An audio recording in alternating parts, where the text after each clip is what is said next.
Amigos da Atual TV, Canal 10, vamos aqui para mais um programa da nossa Associação Regional de Engenheiros e Arquitetos de Pato Branco, nossa área PB. Dessa vez a gente vai receber aqui mais um ilustre convidado, como eu sempre gosto de realçar, um amigo, um colega, né, o engenheiro eletricista André Palauro. André, para nosso início de conversa aqui, eu gostaria que você se apresentasse, falasse da tua formação, da tua experiência profissional, quanto tempo que você já está atuando no mercado, você é aqui de Pato Branco. Fala um pouco para a gente aí. Obrigado pelas palavras, Hélio. Meu nome, como você falou, sou André Palauro, sou engenheiro eletricista, nascido aqui em Pato Branco. E a minha formação como engenheiro eletricista eu fiz na UDESC em Santa Catarina. Certo. No período de 95 a 2000. Na cidade de Joinville. Joinville, Santa Catarina. Santa Catarina. Onde temos vários profissionais aqui até que atuam aqui em Pato Branco que passaram por lá, né? Antiga FEG, né? Antiga FEG, exatamente. Inclusive o meu atual sócio, ele também tem a formação na UDESC. E não tive a oportunidade de conhecê-lo lá, somente aqui em Pato Branco, no trabalho. Que bacana. E, bem, você cursou lá na UDESC, né, em Joinville, e daí você retornou a Pato Branco em que ano, quando você voltou, o que você desenvolveu aqui de atividades? Então, contando um pouquinho da minha história de formação. Me formei no ano de 2000 e tive uma oportunidade de trabalhar no SENAI, Serviço Nacional de Aprendizagem Industrial, certo. Na qual um amigo nosso, o Gilles Balbinotti, na época, ele tinha recém-formado, estava trabalhando nessa unidade de Joinville, no SENAI, e me convidou para fazer estágio no SENAI. Certo. Antes da minha formação. E ele sempre comentava da importância de um profissional, do engenheiro, ter uma experiência. Não se formar e sair para o mercado de trabalho e não ter nada de experiência em uma empresa, seja numa empresa, numa instituição de ensino, seja através de um estágio. E lá, quando você estava no SENAI, era um estágio mesmo ou era algum outro tipo de atividade? Entrei fazendo estágio numa unidade que trabalhava especificamente na parte de eletricidade de automóveis. Certo. Então lá em Joinville tem duas unidades, uma unidade para a área industrial e uma unidade para o setor automotivo. Nessa unidade, eles tinham muitas parcerias com montadoras, na qual os próprios mecânicos das empresas de veículos iam para essa unidade de Joinville fazer o treinamento dos carros novos, das novas tecnologias.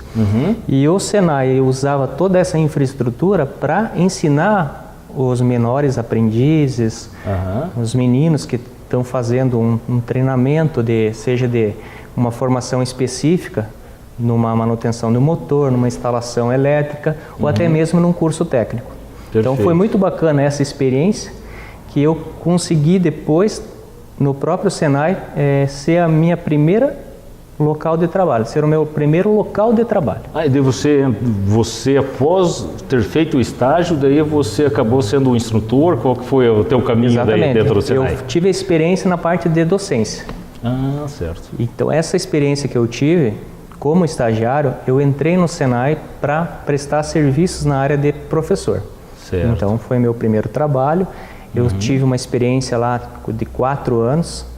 E no SENAI de Joinville eu fiquei em torno de 3 anos e aí eu peguei uma transferência que tive uma oportunidade para trabalhar no SENAI de Florianópolis, na qual chama-se a Direção Regional.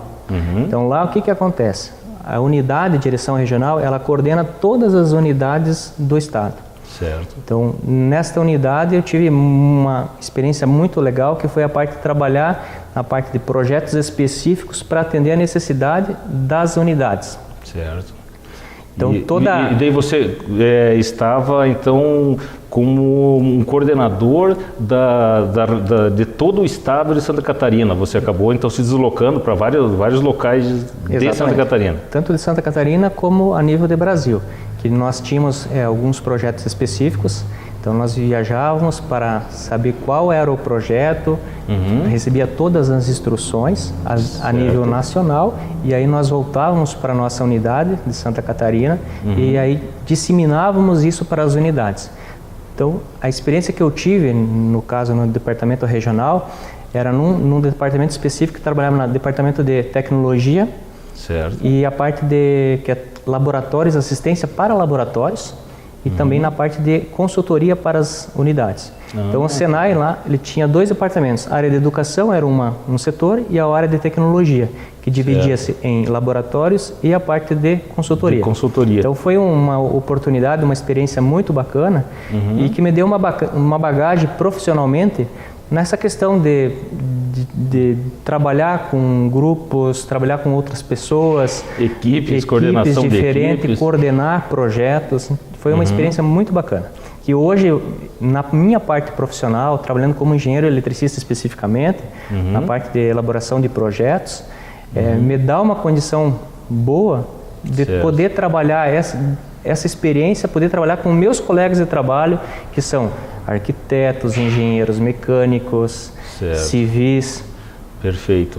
E ainda mais se for ver, né, dentro da engenharia hoje e arquitetura, né, estão subdivididas várias áreas, né, porque não adianta a gente dizer somente o engenheiro civil, mas tem o que faz o cálculo estrutural, né, tem o outro que vai fazer o projeto hidráulico, aí entra o eletricista para fazer o projeto elétrico mesmo, né? Exatamente. E me diga uma coisa, dentro das atividades do engenheiro eletricista, né? O que você desenvolve, como que é a concepção de um trabalho? Poderia dar uma resumida, eu sei que é extremamente extenso, mas assim, por exemplo, você conceber um projeto elétrico, né? Quais seriam as etapas, o que você tem que pesquisar, como que se identifica? Faz uma abordagem para nós, assim. Bom, o passo a passo vou tentar explanar para os nossos telespectadores o dia a dia nosso. Então hoje, como engenheiro eletricista, nós buscamos sempre poder fazer um projeto, seja residencial, industrial, para os clientes de uma forma que atenda a sua necessidade e atendendo, consequentemente, as normas exigentes. Perfeito. Então vamos pegar um exemplo de uma casa, de uma residência, de uma pessoa que contrata um arquiteto para fazer sua casa, realizar seu sonho e, consequentemente, dependendo lá da metragem da área, essa pessoa vai precisar elaborar um projeto elétrico. Perfeito. A questão do projeto elétrico seria o quê? Nós vamos verificar todas as necessidades do cliente na questão das instalações elétricas, de toda a infraestrutura necessária para a sua casa, se ele vai querer desde uma tomada, desde uma lâmpada, até se o cliente vai querer ar-condicionado em todos os seus ambientes. Hoje tem a questão de automação residencial, tem novas tecnologias. Então tem clientes que têm uma exigência e querem um produto mais elaborado. Perfeito. Então nós temos que saber o que é a necessidade dele, qual é a sua necessidade e buscar atendê-lo. Perfeito. Sempre na questão de atendendo as normas exigentes. Viu, André? Deixa eu te perguntar até nesta... eu fiquei um pouco curioso da seguinte maneira. A gente vê o desenvolvimento de equipamentos, principalmente todos movidos à eletricidade, né? E estão desenvolvendo de maneira super rápida. Você já tem que ficar atualizado junto ao mercado, porque hoje é super comum micro-ondas, os televisores, computadores, né? Temos que carregar, mas tem produtos que vêm desenvolvendo muito mais rápido e que exigem energia, né? Hoje é comum, até vai popularizar cada vez mais, né? O cara tem uma máquina de crepes, por exemplo, que consome muita energia. Os chuveiros, eu lembro há um tempo atrás lá que era comum lá os chuveiros terem lá 3.000 watts. Né? Hoje 4.900, 5.000. Hoje tem chuveiro até de 7.000 watts, 8.000 watts. Pois é, como que você acompanha essa tecnologia? Pesquisa, você tem que ser curioso, como que é uma parte somente nessa tua explanação? Você tem que conhecer o que existe de tecnologia e passar para o teu cliente. O cliente muitas vezes não tem esse conhecimento. Ou ele tem, mas é limitado. Aí que entra o papel do profissional. Certo. No caso, pegando dessas cargas que você coloca de um chuveiro, que antigamente era 3.000 watts, hoje é 8.000 watts, dependendo do chuveiro. Certo. Então, qual é o papel do engenheiro eletricista? É justamente dimensionar essas cargas, ver qual é a necessidade do cliente, dimensionar para que ele não tenha problema. Desde a questão das instalações, da segurança das instalações que são feitas dentro da sua residência, até mesmo a questão da segurança da própria pessoa. Muitas vezes de evitar com que leve um choque por um fio que está com descuido, uma criança que coloca o dedo numa tomada. Então nós elaboramos um projeto atendendo às normas, atendendo os novos produtos que são desenvolvidos com proteções. Hoje existem sistemas com proteção, se a pessoa colocar o dedo na tomada, automaticamente vai desarmar o sistema. Perfeito. Então a criança não vai levar um choque porque tem um equipamento específico que faz a proteção, que é chamado de DR. Certo. Então a engenharia, mais uma vez a engenharia associada diretamente à segurança, né? Segurança. Né, que é um assunto que nós vamos tratar um pouco mais na frente, mas veja só, sempre intimamente ligado à segurança, né? Eu acho que é esse o papel do profissional, transmitir segurança aos seus clientes, né? Você tem a obrigação, quando você é contratado, de fazer um projeto para o cliente, atendendo suas necessidades e não esquecendo que você tem que atender normas, né? Que essas instalações elas sejam executadas, sejam possíveis a execução dela, que atenda à necessidade do cliente e, consequentemente, a segurança, embasado com referência às normas que existem. Então, nós trabalhamos em cima disso. E o que vai resultar? Uma segurança, uma maior, muitas vezes até economia no seu consumo no dia a dia, conforme foi feito todo um cálculo, um dimensionamento, que esse é o papel do profissional. Você comentou rapidamente, antes até de interromper, foi o DR. O que vem a ser? É um dispositivo? É um dispositivo que ele funciona no caso de uma fuga de corrente. Se a pessoa colocar o dedo, vamos supor, num plugue de uma tomada, uma criança, e que venha uma fuga de corrente daquele circuito, daquela tomada em relação à terra, automaticamente o sistema percebe essa diferença de corrente e aí desarma a entrada de energia. Lá no disjuntor, lá na proteção que é feito o quadro de distribuição geral. Ah, então é o disjuntor DR, é isso? Isso, exatamente. Tem uns disjuntores de proteções dos circuitos e esse é um disjuntor especificamente que ele vai verificar. Houve uma diferença, uma fuga de corrente. Ou vamos trazer um pouquinho para o sistema de hidráulico.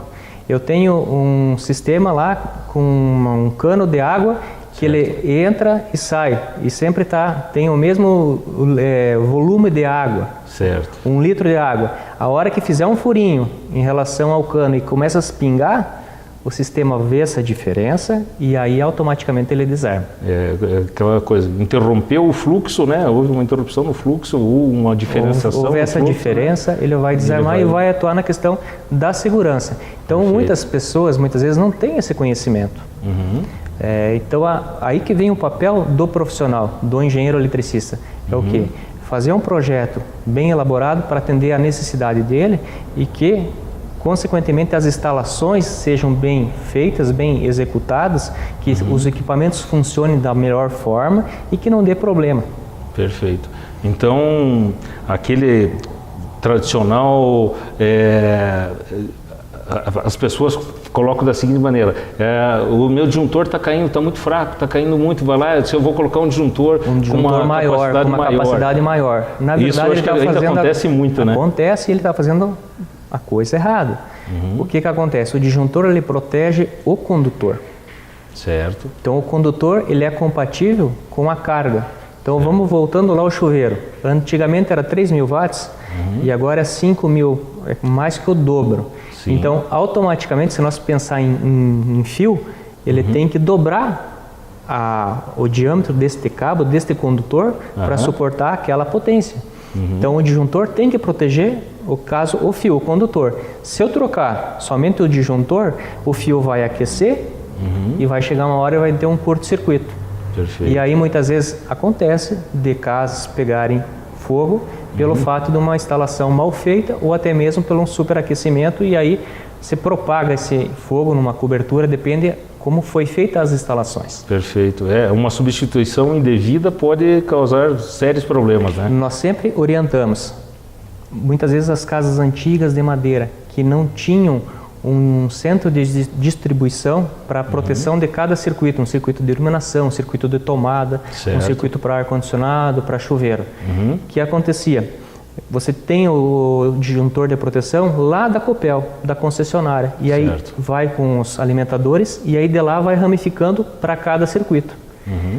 instalações velhas, antigas, em cima de forro de uma casa de madeira, então com o tempo isso pode sofrer uma degradação. Então é muito importante as pessoas tomarem a consciência, porque como há uma evolução, essa evolução dos equipamentos que estão evoluindo, vem o micro-ondas, vem a televisão Smart TV. Cada vez com mais cargas, com né? mais equipamentos, mais cargas.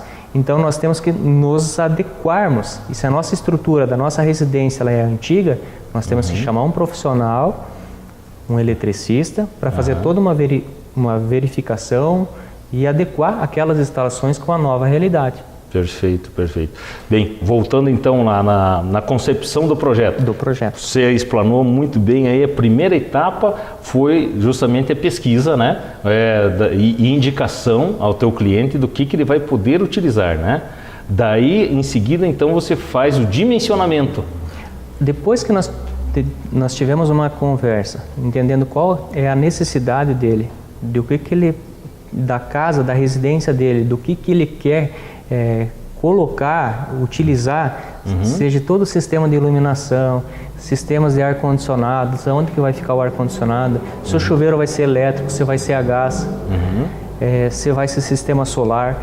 Então, nós temos que entender toda a necessidade dele e aí depois nós temos que começar justamente a dimensionar, alocar os pontos de energia elétrica, que são a parte elétrica, os pontos hoje de telefone e rede lógica. Quando a gente fala de Smart TV, é obrigado você ter um ponto de internet lá no ponto de televisão. Então nós temos que, no projeto, conceber aonde que ele quer colocar essa televisão e neste ponto, além de ter o ponto de televisão, eu tenho que ter o ponto de internet. Aí, o cliente quer alarme em toda a casa, em todos os ambientes, ele quer um sistema para alarme interno ou alarme de proteção na parte externa, se ele vai querer câmeras de circuito monitorado de televisão. Perfeito. Em quais ambientes que você quer. Então, a partir de ter esse entendimento, nós começamos a dimensionar os projetos, que não é só o projeto elétrico, como te falei, tem o telefone, tem a parte de rede lógica, a parte de televisão, o interfone, a parte de câmeras. Então, o projeto tem uma complexidade, dependendo do que o cliente quer. E como eu te falei, aí também existem hoje o projeto de automação. Então, o cliente hoje ele pode estar comandando a sua casa através do smartphone. Ou através de um iPad lá que ele pega e vai utilizar, né, um sistema Android para estar comandando iluminação, ligando a banheira. Parecia uma realidade, né? Até se for retornar poucos anos atrás, uma realidade muito distante. Mas hoje está muito próximo, né? Isso a gente vai ver com muita frequência, de agora em diante, com muita frequência. Uma simples persiana, né? Se você for abrir, ela tem que prever automação para ela. Hoje. Exatamente. Você tem que prever a questão da alimentação do ponto elétrico e também da questão da automação. Eu tenho que ter como que eu vou comunicar esse equipamento para a hora que eu apertar um botão ou a hora que eu acessar o meu celular e clicar aqui num botão ligue ou desligue, abaixa a persiana ou levante, eu consiga ter essa informação. Perfeito. Então, o sistema de automação, ele tem uma complexidade, mas hoje é uma realidade. Desde a questão do custo do investimento para o cliente que quer utilizar. Então, dependendo da infraestrutura que ele quer utilizar, hoje é uma realidade. Não é mais você olhar só em filmes. Sim, é só em filmes de muita tecnologia, negócio muito distante. Hoje está muito próximo. Está muito próximo à nossa realidade. Viu, André? A gente vai ter que fazer um rápido intervalo comercial, né? E eu queria continuar logo em seguida, assim, porque é um assunto bem interessante. E nós temos também hoje novos dispositivos que hoje são novidades para nós. Talvez se a gente ouvir falar daqui a alguns anos até a gente vai achar engraçado, mas são a iluminação em LED, né? Que elas são cargas diferentes também, né? Então eu queria até fazer contigo alguma previsão, dar uma continuidade nessa conversa que nós estamos aqui sobre a elaboração, né? A concepção de um projeto, né? E sobre o trabalho do profissional engenheiro eletricista. Sempre lembrando que é engenheiro eletricista, não é engenheiro elétrico, né? É o elétrico quando ele fica muito carregado, muito trêmulo, mas é um engenheiro eletricista. Então vamos pedir esse rápido intervalo comercial e vamos dar continuidade a essa conversa. A Zancanaro Terraplanagem é especializada em serviços de terraplanagem residencial industrial e construção de açudes e lagos. Profissionais qualificados prestando serviços diferenciados, como locação de equipamentos e pavimentação asfáltica para loteamentos, estradas e rodovias. Precisando? Chame a Zancanaro Terraplanagem, Rua José Leonardi 225, bairro Aeroporto. Fone 3224-1715. Um país é feito de caminhos, por onde circulam a economia, o progresso e o desenvolvimento. Mais do que isso, caminhos onde circulam pessoas, a passeio, a trabalho, sem pressa ou com urgência, levando consigo suas histórias, seus sonhos, esperanças e lutas. Um caminho sem obstáculos, que só poderia ser oferecido por um grupo orientado por valores como comprometimento, respeito, humildade, coragem e forma justa ao agir. Este é o Grupo Castelar Técnica Viária.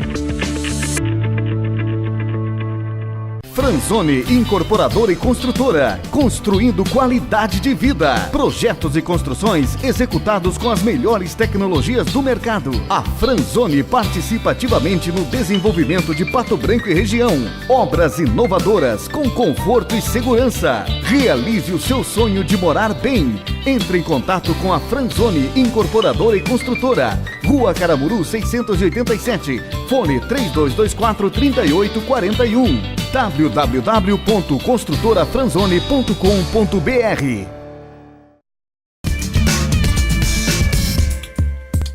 Amigos da Tal TV, nossos colegas, telespectadores da Associação Regional de Engenheiros e Arquitetos de Pato Branco. Vamos então dar continuidade aqui com essa conversa com o engenheiro e eletricista, pessoal, André Palauro. André, estávamos falando anteriormente, né, sobre a concepção do projeto. Dando continuidade, assim, eu até interferi um pouco e falei um pouco da iluminação de LED, que eu vejo, assim, é uma tecnologia nova nesse momento, né? Acho que é uma tendência.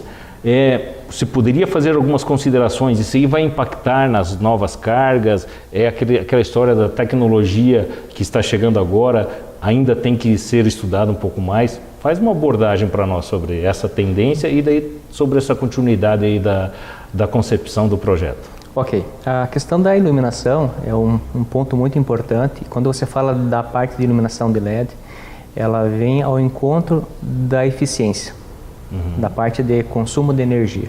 Então são produtos novos de iluminação que têm um consumo muito baixo. Certo. Como é uma nova tecnologia, existe todo um estudo em cima disso e, claro, existem equipamentos hoje que estão sendo desenvolvidos e melhorados em função da questão da eficiência desses equipamentos, dessas luminárias. Certo. Então, muitas vezes o fluxo luminoso que eu tenho numa luminária incandescente, numa lâmpada compacta, numa lâmpada LED, eles são diferentes. Certo. A forma de gerar a luminosidade é diferente de cada um, porém tem todo um fluxo luminoso que vai impactar na luminosidade. Certo. Então, quando nós elaboramos um projeto na parte de iluminação, nós fizemos todo um cálculo luminotécnico em função, para cada ambiente tem que ter um determinado número de lumens, certo, conforme as normas, tá? E aí você vai estar dimensionando o número de luminárias para aquele ambiente. Certo. Então, e houve uma transformação já por causa da tendência da iluminação LED ou ainda estamos engatinhando? Como que está essa situação? Ou temos que esperar um pouquinho ela também se consolidar, essa nova tecnologia? Nós estamos numa etapa da iluminação LED há um tempo atrás, como nós tínhamos as lâmpadas compactas. Nós tínhamos as lâmpadas incandescentes, ainda temos, mas já está sendo descartada. Certo. E começou a entrar a compacta. Houve a questão do custo. O custo era um valor que impactava na questão de um cliente estar adquirindo essa luminária, essa nova lâmpada, uma compacta para uma incandescente. Então ele sabia que ele tinha que desembolsar um valor a mais, mas que automaticamente ia proporcionar uma economia para ele durante o consumo no mês. Perfeito.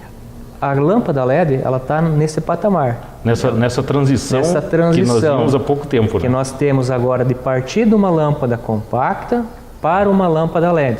Tem a questão do custo, que é um custo maior. O consumo dela é menor, mas muitas vezes em função da eficiência dela, você tem que ter um número um pouco maior de lâmpada LED para ter o mesmo fluxo luminoso de uma lâmpada, vamos supor, compacta. Claro, isso vai tudo depender de luminária, do ambiente, são vários fatores. Aí que entra o profissional para fazer esses dimensionamentos e os cálculos. Aí dá importância. Não é simplesmente a gente chegar lá, vamos trocar, vou comprar uma LED agora porque era equivalente a tanto, aquilo lá que a gente acaba vendo na bula, né, da lâmpada, assim chamado. Eu acho que a gente tem que ter um cuidado um pouco maior mesmo, né? Porque tudo exige um dimensionamento, não é uma simples troca de acessório, de lâmpada. Trocar somente a lâmpada, porque muitas vezes, dependendo qual é o local, se é um local de trabalho, uma área comercial, ou seja, uma área industrial, depende do tipo de serviço específico, ele tem que ter uma luminosidade maior. Então aí que vem o dimensionamento que nós fizemos de acordo com o tipo de luminária, de acordo com o tipo de tecnologia, a lâmpada, que vai impactar no fluxo luminoso. Perfeito. E vai dar um conforto maior para a pessoa que vai estar trabalhando, ou até mesmo a questão da segurança, para ele estar trabalhando nessa questão. Perfeito, né? O engenheiro sempre trabalhando nessa parte de solidez e segurança dentro da sua área. Perfeito. André, bem, tentando assim fazer um rápido resumo, então após o dimensionamento vem a aplicação mesmo do produto, daí quando nós estávamos falando em concepção do projeto, daí você está com o produto final entregue, qual que seria, eu teria mais alguma etapa logo após o dimensionamento e colocação lá no... É muito importante a questão do profissional que é contratado. Eu vou elaborar um projeto elétrico, eu tenho que analisar a questão do grupo. Lembra quando eu comentei da minha experiência que eu tive com outras pessoas, com outros profissionais? Então o trabalho em grupo é importante.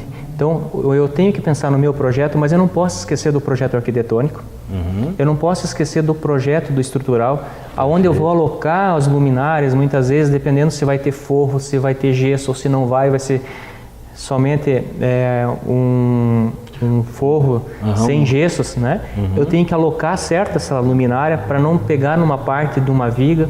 Certo. Então a compatibilização que nós chamamos, o trabalho em equipe de verificar quais são os outros projetos, integrar esses projetos juntamente, e aí você tem que formar o teu produto, mas não pode estar esquecendo dos outros. O que adianta uma arquiteta fazer toda uma fachada muito linda, e aí a hora que for instalar o ar-condicionado, nós não conversarmos e eu for definir o ponto de alimentação do ar-condicionado vai ficar exatamente aqui. E aí é executado e fica bem numa fachada, numa área nobre, numa área que o arquiteto se preocupou todo num ambiente. A mesma coisa, ela não prevê um local adequado para o quadro de energia também, né? Exatamente. Eu acho que são pontos importantes que nós temos que trabalhar em conjunto para atender a necessidade do cliente de uma forma bem harmônica. Perfeito. E como a engenharia e a arquitetura acabou fracionando, né, vários aspectos, eu acho que a compatibilização é o assunto do momento, do presente já, né, e do nosso futuro muito em breve. Não teremos projetos sem a compatibilização. Até por isso que estão desenvolvendo alguns produtos. Nós tivemos já a entrevista com o Adriano Scarabellotto aqui, né, junto com o William, que falou do sistema BIM, justamente. Exatamente. Né, então, acho que é cada vez mais atual e é necessário, até para quem está nos ouvindo aqui, né, e nos assistindo, e que tem o objetivo de trabalhar futuramente na área elétrica, na área civil, seja qual for a coisa, compatibilização com toda a importância. André, nossa conversa bastante agradável. Vou te convidar para um próximo programa, né, para a gente abordar mais assuntos, mas vou deixar aqui para você fazer as considerações finais aqui, que foi uma conversa bastante interessante e muito produtiva, né? Já lembrando aqui, você lembrou do nosso amigo Gilles Balbinotti, né, que hoje é um engenheiro lá da Renault, né? Com várias publicações, já deixamos aqui o nosso abraço e o convite para que ele venha conversar com a gente aqui, né? Então fica à vontade aqui para a gente concluir a conversa de hoje, que outro dia nós retornaremos com mais uma entrevista contigo. Beleza, eu quero agradecer a oportunidade de estar mais uma vez aqui. Eu já tive a oportunidade de 2 vezes ser presidente da Associação dos Engenheiros, como você sabe. Muito bem lembrado. E nessa questão de estar interagindo com os próprios colegas de trabalho, nessa questão de promover justamente a questão da engenharia, que é o nosso papel, né, como profissionais. Eu quero também agradecer a oportunidade de, aqui em Pato Branco, poder estar desenvolvendo o meu trabalho através dos clientes, na minha terra natal, dos clientes que me contratam. Então, uma novidade, eu estou aí há 2 meses, já agora vou fazer aniversário de uma empresa que eu e o Peter Jones Denart, nós consolidamos. Perfeito. Como que é o nome da tua empresa? Deixa uma propaganda, mas na verdade uma referência. Tenho certeza que muita gente vai se interessar, vai valorizar ainda mais a profissão, como é nosso objetivo aqui no programa.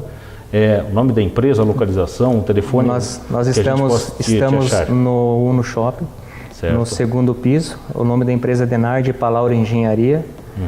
E nós estamos de portas abertas para mostrar para os clientes, né, o nosso trabalho, poder oferecer novas soluções para atender as suas necessidades da melhor forma, atendendo uma boa instalação, uma boa execução e sempre a questão da segurança.